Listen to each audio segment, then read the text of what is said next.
నమస్కారం. నేను మీ శేషగిరి సృష్టి. మీరు చూస్తున్నది మైండ్ వేవ్స్ ఛానల్. నేను ఈరోజు మీకు ఒక ఆర్థికమైన అంశం చెప్పబోతున్నాను. దయచేసి ముందుగా నా ఛానల్ని ఫస్ట్ టైం చూస్తే సబ్స్క్రైబ్ చేసుకోండి. నచ్చితే లైక్ చేయండి, కామెంట్ కూడా చేయండి. ఇక విషయానికి వస్తే నేను ఈరోజు చెప్పబోయే టాపిక్, మనీలో నిజంగా అంత పవర్ ఉందా? మనీ పవర్ ఉందా అంటే, మనీ అనేది ఒక కత్తి లాంటిది.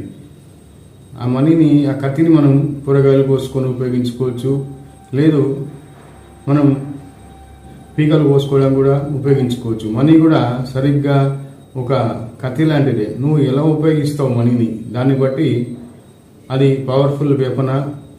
ఇంట్లో ఉండే కత్తి సామాన్యంగా అనిపిస్తుంది, అదే ఒక హంతకుడు దాన్ని చేతిలో పట్టుకొని ఒక మర్డర్ చేసి దానికి రక్తం అంటిస్తే అది చాలా వైలెంట్గా కనిపిస్తుంది, డేంజర్గా కనిపిస్తుంది.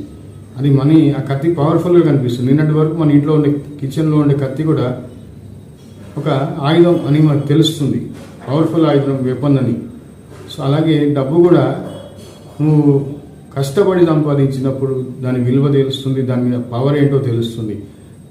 దాన్ని తేరగా వచ్చినప్పుడు తల్లిదండ్రుల ఆస్తులని అనుభవిస్తున్నప్పుడు కానీ దాంట్లో పవర్ ఉంటుందని తెలియదు. మనము ఇంకోటి, మనీని వృధా ఖర్చులు చేస్తున్నప్పుడు, పనికిరాని ఖర్చులు చేస్తున్నప్పుడు, అనవసర ఖర్చులు చేస్తున్నప్పుడు దాంట్లో పవర్ తగ్గిపోతూ ఉంటుంది.